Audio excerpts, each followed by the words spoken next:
bien-aimés, amis auditeurs, nous présentons nos salutations à tous nos amis auditeurs à travers le monde, que ce soit au Brésil, Chili, Aruba, Haïti, et plus particulièrement à tous nos membres de l'Église baptiste d'expression française de White Plains à New York, incarcérés à la maison sous le poids du coronavirus.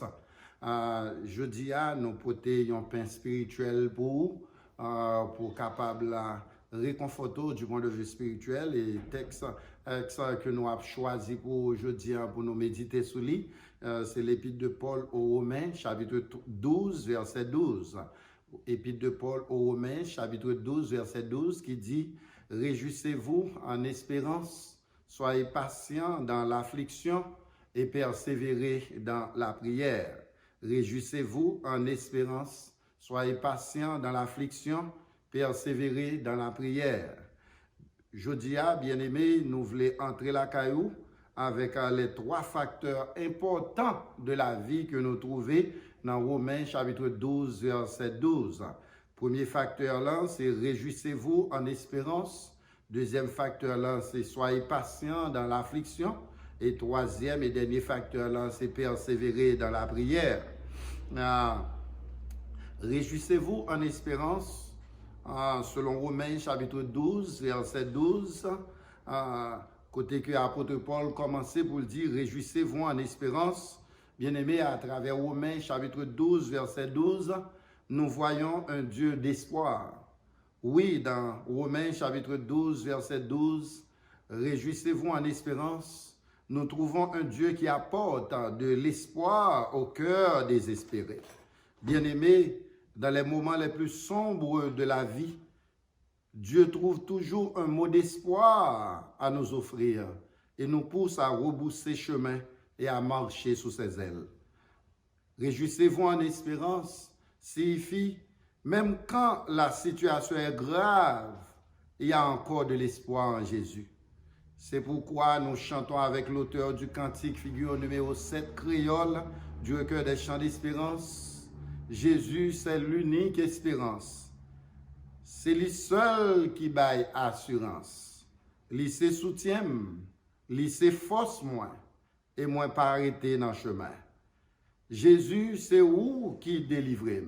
C'est où sauveur cap kembe. Oui, bien-aimé, c'est mon Dieu qui a délivré nous. En bas, épidémie que nous y avons là, c'est mon Dieu seul qui est capable de délivrer nous, c'est lui seul qui est capable de kembe nous. Et texte là continue pour le dire. Nous voulons parler de Cantique 7 créole, chant d'espérance. Il dit, même les toutes bagailles, les sombrer, moins garder Jésus, moins camper. Les courages, moins t'avler faibli, moins joindre secours dans la présence. Bien-aimés, laissez-moi vous poser une question. Laissez-moi vous poser une question à savoir, est-ce que votre situation vous semble sans espoir aujourd'hui? Alors, prenez conscience qu'à travers ce que vous vivez actuellement, Dieu veut tracer dans votre cœur un chemin d'espérance. L'espérance, c'est l'attente confiante de la réalisation de quelque chose de merveilleux. L'espérance, bien-aimée, prend sa source et se nourrit de votre foi en Dieu. L'espérance est l'attitude d'un cœur complètement abandonné entre les mains de son Père céleste, confiant et enraciné dans son amour. Bien-aimés, souvent votre espérance est éprouvée par le temps qui passe et les difficultés que vous rencontrez.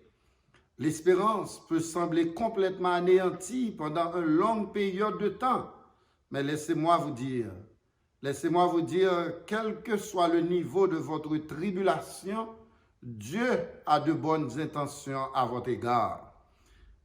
Dieu a commencé une œuvre en vous et certainement il l'achèvera selon ses plans.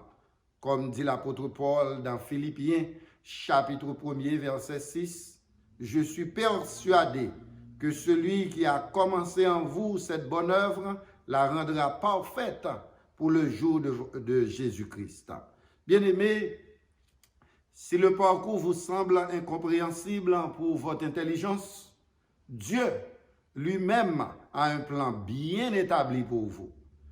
Ne restez pas dans la confusion. Prenez courage. Quelle que soit votre situation, attendez-vous à Dieu. Ce qui peut sembler être une impossibilité, à vos propres yeux, peut devenir une possibilité surnaturelle. Bien-aimés, Dieu a pour vous des projets de paix et un avenir plein d'espérance. Comme dit l'Éternel par la bouche du prophète Jérémie, selon Jérémie chapitre 29, verset 11, « Car je connais les projets que j'ai formés sur vous, dit l'Éternel, projets de paix, projets de bonheur et non de malheur, afin de vous donner un avenir et de l'espérance. » Bien-aimés, réjouissez-vous en espérance, dit l'apôtre Paul dans Romains chapitre 12, verset 12.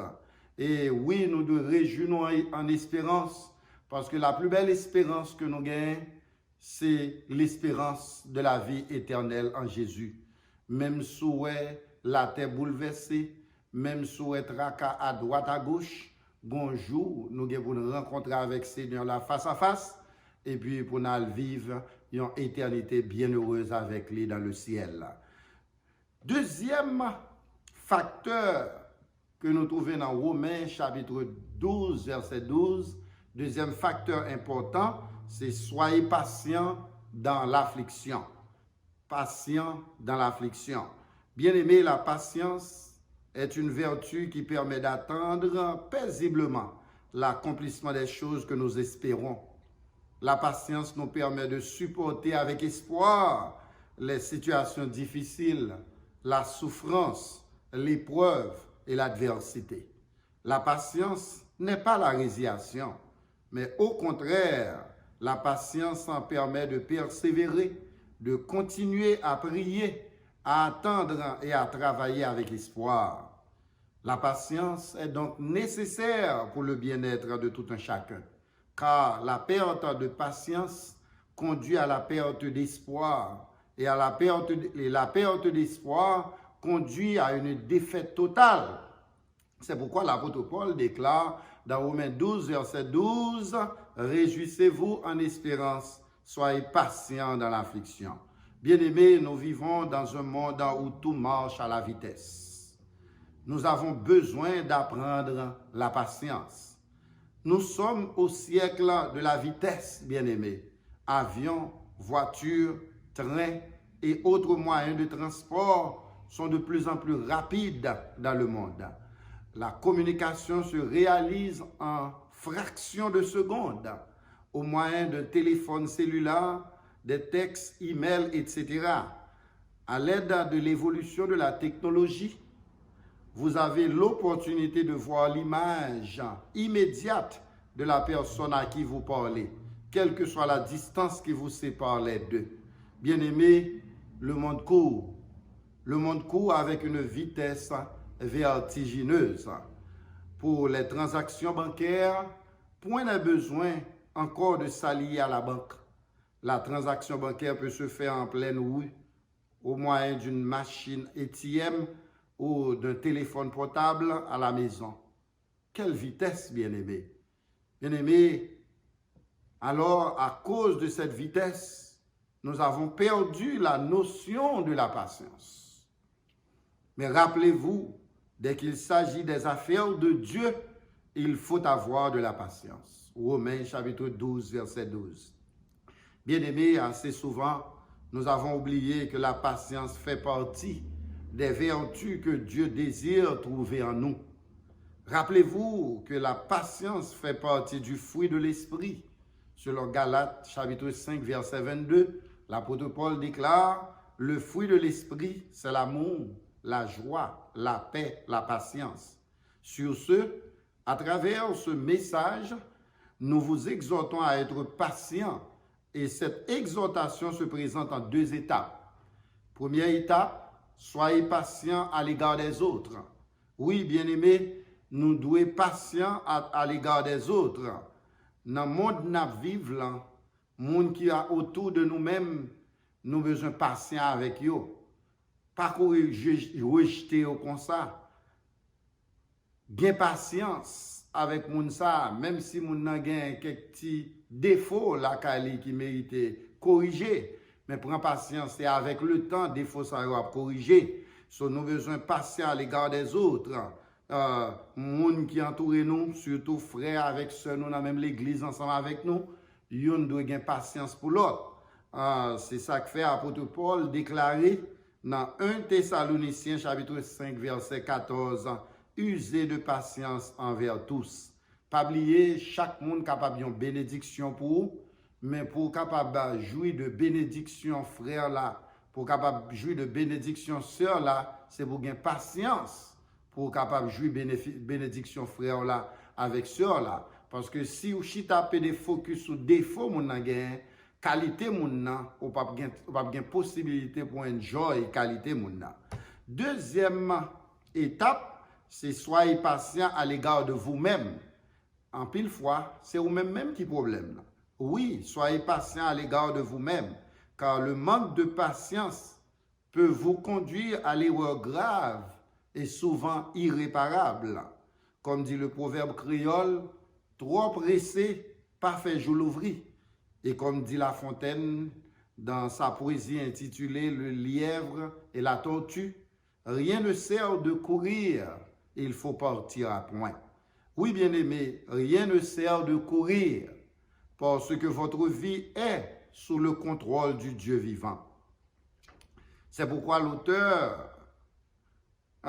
l'Éternel dit à Jérémie, dans Jérémie chapitre 1er verset 5, « Avant que je t'eusse formé dans le ventre de ta mère, je te connaissais, et avant que tu fusses sorti de son sein, je t'avais consacré. Je t'avais établi prophète des nations. » David dit à l'Éternel dans le psaume 139, verset 16, « Quand je n'étais qu'une masse informe, tes yeux me voyaient, et sur ton livre étaient tous inscrits les jours qui m'étaient destinés avant qu'aucun d'eux n'existât. » Oui, bien-aimé, rien ne sert de courir, parce que votre vie est déjà planifiée par Dieu bien avant votre arrivée ici-bas. Bien-aimé, votre avenir ici-bas sur la terre est un film monté par Dieu lui-même. Lui qui est dans le secret des choses. Ce film va être déroulé étape par étape selon la volonté de Dieu. Laissez-moi vous dire, bien-aimé, laissez-moi vous dire que votre vie se compose de plusieurs épisodes planifiés par Dieu et Dieu seul. Mais ce qui nous réjouit le cœur, c'est parce que le plan de Dieu pour chacun de nous est merveilleux. Car Dieu nous aime plus que toute autre personne sur la terre. Une seule chose que vous ayez à faire, c'est d'être patient et obéissant afin que le plan de Dieu soit pleinement accompli dans votre vie. Bien-aimés, il faut avoir de la patience, car assez souvent, Dieu se sert de la patience pour former votre caractère. Assez souvent, Dieu se sert de la patience pour augmenter votre maturité spirituelle.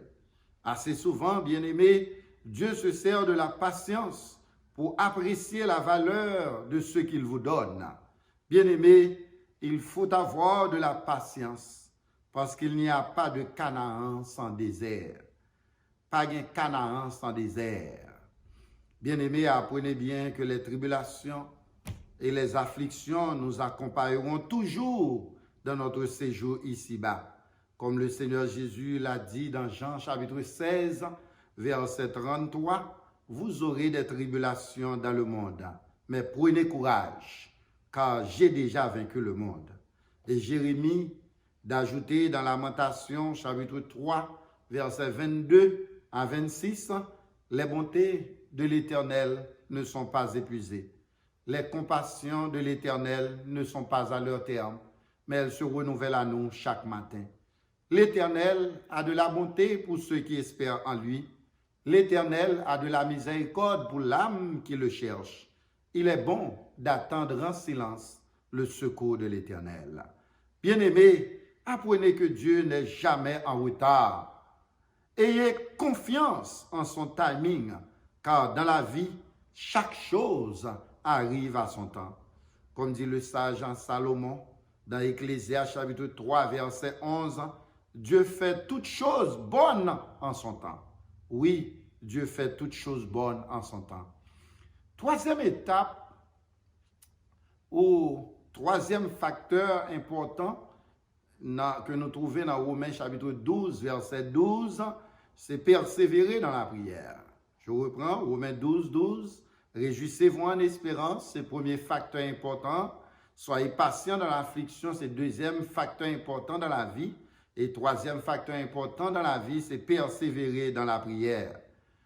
Bien-aimé, comme dit le psalmiste dans le psaume 123, versets 1 et 2, « Je lève mes yeux vers toi, qui siège dans les cieux.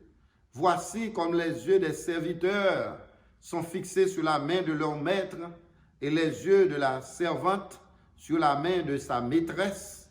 Ainsi nos yeux se tournent vers l'Éternel, notre Dieu, jusqu'à ce qu'il ait pitié de nous. » En d'autres termes, bien-aimés, n'a pas les yeux nous sur mon Dieu jusqu'à ce que mon Dieu ait pitié pour nous.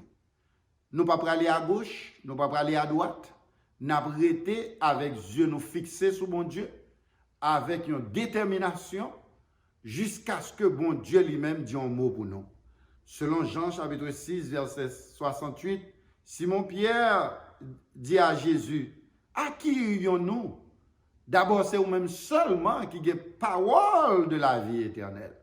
Donc, qui va pour nous aller? Nous ne pouvons pas côté pour nous aller. Situation difficile, c'est vrai, mais nous avons été avec les yeux nous fixés sur bon Dieu jusqu'à ce qu'il ait pitié pour nous. Nous ne pouvons pas aller ni à gauche ni à droite, mais nous avons été avec les yeux nous fixés sur Jésus et puis nous avons été dans le service, nous avons été dans la persévérance, dans la prière, jusqu'à ce que lui-même lui dise un mot dans la situation. Alors, bien-aimé, quelle est la vraie signification de la prière? Bien-aimé, la prière, c'est parler avec Dieu comme vous parlez avec un ami. Pas oublier que puis bons amis, c'est Jésus. La prière, c'est parler ou parler avec mon Dieu, même j'en parle avec nos amis. La prière a bonne puissance pour surmonter obstacles dans la vie. Il y a quelquefois leur sentiment moral ou descendre. C'est la prière pour la prière parce que la prière a bonne force pour surmonter obstacles que vous rencontrez dans le monde. La prière, bien-aimé, est la plus grande force mise à votre disposition aujourd'hui. Bien-aimé, la prière est un temps où vous pouvez confier à Dieu tous vos problèmes et les déposer à ses pieds pour qu'il agisse en votre faveur. La prière, bien-aimé, vous permet de recharger votre batterie. Vous ne pouvez pas quelquefois sans tout faible, vous ne pouvez pas quelquefois sans tout découragé. Son seul bagage qui vous permet de recharger la batterie, c'est la prière. La prière, bien-aimé, est un privilège à nul autre pareil. Chers frères et sœurs, pouvez-vous penser à un plus grand privilège que d'avoir une conversation avec le Dieu Tout-Puissant? Pouvez-vous imaginer que vous avez été invité à parler avec celui qui a mis toutes les étoiles en place? Bien-aimés, pouvez-vous imaginer que vous avez été invité à s'asseoir avec celui qui connaît toutes choses dans le ciel, sur la terre et sous la terre? Bien-aimés, pouvez-vous imaginer que vous avez été invité à s'asseoir avec celui qui est au-dessus du président des États-Unis? Bien-aimés, moi, quoi ça? Depuis un problème, c'est dans la priorité ou mettre chita attendre. Proverbe l'a dit, marcher, chercher, pas jamais dormir sans souper. Depuis chercher Jésus par la prière, ou à jeune souper quand même. Comme dit le cantique 66 créole du recueil des chants d'espérance, matin avant sorti, est-ce qu'on t'a prié? Au nom de Jésus, sauve-nous. Est-ce qu'on t'a demandé faveur, mon Dieu, pour protéger vous? La prière va bon repos. La prière change toute bagaille. En vérité, la prière change toute bagaille, bien-aimé. Tout son pas qu'à changer, la prière est capable de changer. Les chemins semblent trop longs, pas oublier prier. Bien-aimés, dans le temps ça n'a vivre c'est temps pour nous prier plus que jamais. Dans le moment ça n'a vivre c'est moment pour nous chanter. Moi besoin Jésus. C'est ça que nous reconnaître. Dans point amis qu'on lit l'aime dans tristesse. Bien-aimés, ne soyez pas doutés, car la parole de Dieu nous rassure sur le fait que notre Dieu entend et répond aux prières des justes. Oui, bon Dieu tend des prières nous, et puis il paraît pour répondre aux prières justes. Alors, pour votre bien-être spirituel, moi, je prends le temps pour mettre sous papier 10 versets bibliques encourageant l'importance de persévérer dans la prière. Premier verset, c'est Luc 18, verset 1er. Jésus leur adressa une parabole pour montrer qu'il faut toujours prier et ne point se relâcher. Deuxième verset, c'est Éphésiens chapitre 6, verset 18. Faites en tout temps par l'Esprit toutes sortes de prières et de supplications. Veillez à cela avec une entière persévérance et priez pour tous les saints. Troisième verset, c'est Colossiens chapitre 4, verset 2. Persévérez dans la prière, veillez-y avec action de grâce. Quatrième verset, 1 Thessaloniciens chapitre 5, verset 17. Priez sans cesse. Cinquième verset, 1 Pierre 3, verset 12. Car les yeux du Seigneur sont sur les justes et ses oreilles sont attentives à leurs prières. Sixième verset, Psaume 34, verset 15. Les yeux de l'Éternel sont sur les justes et ses oreilles sont attentives à leurs cris. Septième verset, Psaume 34, verset 17. Quand les justes crient, l'Éternel entend et il les délivre de toute leur détresse. Huitième verset, Psaume 50, verset 15. Invoque-moi au jour de la détresse, je te délivrerai et tu me glorifieras. Neuvième verset, Jacques chapitre 5, verset 16. La prière fervente du juste a une grande efficace. Dixième verset, 2 Chroniques chapitre 7, verset 14. Si mon peuple en sur qui est invoqué mon nom s'humilie, prie et cherche ma face, et s'il se détourne de ses mauvaises voies, je l'exaucerai des cieux, je lui pardonnerai son péché et je guérirai son pays. Enfin, bien-aimés, laissez-moi vous poser une question. Laissez-moi vous poser une question à savoir, avez-vous laissé tomber votre rêve qui vous est si cher? Je vous rappelle que le Seigneur Dieu vous aime et il veut ressusciter votre rêve si cher et si précieux. Dieu est à votre côté et il a un plan de victoire pour votre vie. Bien-aimés, aujourd'hui, commencez à attendre la faveur de Dieu dans votre situation lamentable.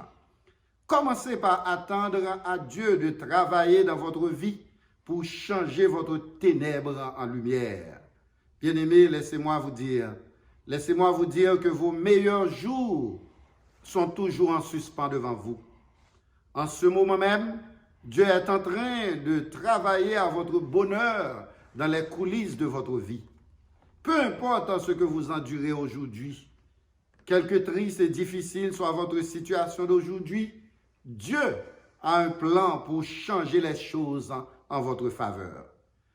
Mais bien-aimés, laissez-moi vous dire que Dieu est beaucoup plus grand que vos problèmes et vos situations difficiles.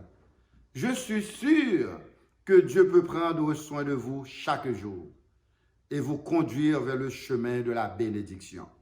Bien-aimés, peu importe en quel genre d'erreur que vous avez commise dans les jours passés, Dieu peut changer ces erreurs et les utiliser à votre bonheur, car il est un Dieu de grâce et de miséricorde.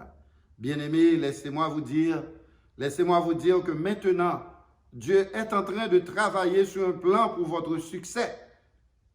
Maintenant, Dieu est en train de placer de bonnes personnes sur votre chemin pour contribuer à votre pleine réussite. Dieu vous dispose déjà de bonnes opportunités. Peut-être vous ne pouvez pas les percevoir avec vos yeux naturels, mais regardez avec vos yeux spirituels et vous serez en mesure de percevoir votre avenir déjà planifié par le Dieu Tout-Puissant. Bien-aimés, gardez l'espoir, gardez la foi en Dieu, confiez-vous sur la bonté de Dieu, sachant qu'il réserve une récompense pour ceux qui le cherchent avec foi, et obéissez toujours à ce fameux conseil inspiré de l'apôtre Paul, à savoir Romains chapitre 12, verset 12. Réjouissez-vous en espérance, soyez patients dans l'affliction, persévérez dans la prière. Qu'il en soit ainsi pour vous, mes frères.